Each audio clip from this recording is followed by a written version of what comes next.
Bonjour à toutes et à tous et bienvenue dans cette vidéo consacrée au 4e épisode de la série live Yu Yu Hakusho. Et faut qu'on parle.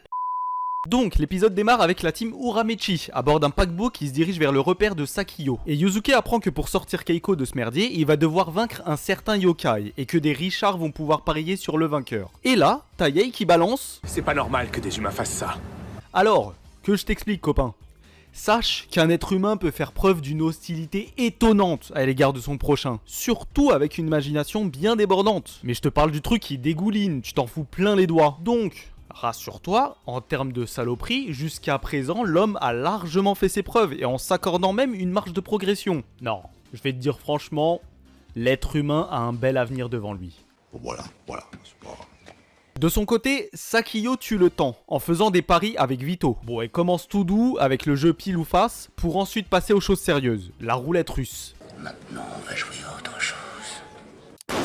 Bah voilà, ça finit toujours mal. Puis on voit Keiko enfermée aux côtés de Yukina qui, à peine réveillée, dit Yusuke. Alors soit parce qu'elle était avec lui peu de temps avant et se demande ce qui lui est arrivé, et là, je dis ok, pourquoi pas, soit elle a ressenti sa présence non loin de là où elle se trouve, et là j'ai envie de dire...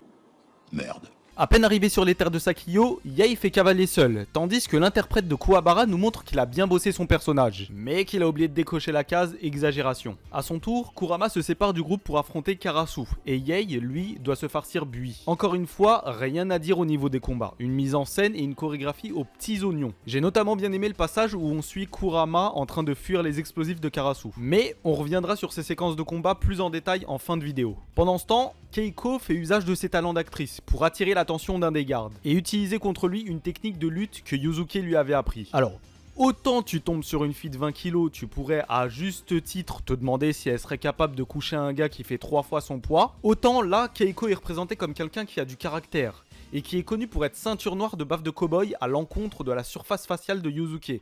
Donc, ça passe. Et en plus, elle pratique la technique spéciale partie génitale. Non, là autant dire que si elle croise Toguro, c'est plié.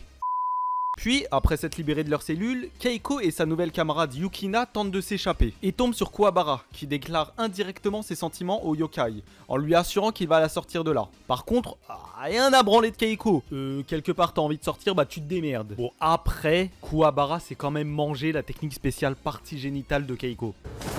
Donc, je peux comprendre sa décision. Par contre, va falloir songer à se calmer au niveau des valseuses, jeune fille. Bon, ensuite, pour faire court, Kurama terrasse son adversaire en utilisant ingénieusement ses plantes et en profite pour montrer sa véritable apparence. Yae, quant à lui, sort vainqueur de son duel grâce aux flammes noires. Et Kuwabara réussit à protéger, tant que faire se peut, les deux jeunes filles malgré la présence d'un démogorgon, avant de finalement tomber sur le T-1000. Bon, alors, mention spéciale pour la scène où Kuwabara tente de sauver Keiko en lui foutant un bon gros kick dans les côtes, et qu'ensuite, elle lui refile un genre de tuyau en guise de remerciement pour qu'il fasse mumuse avec le bestiau pendant qu'elle se tire avec sa promise.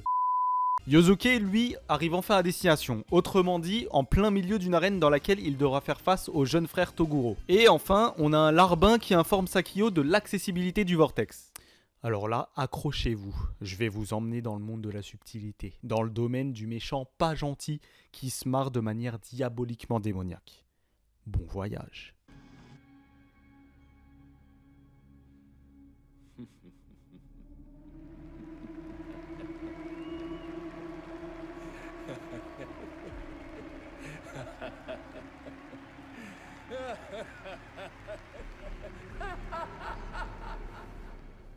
Bon, qu'est-ce qu'on a pensé de tout ça ?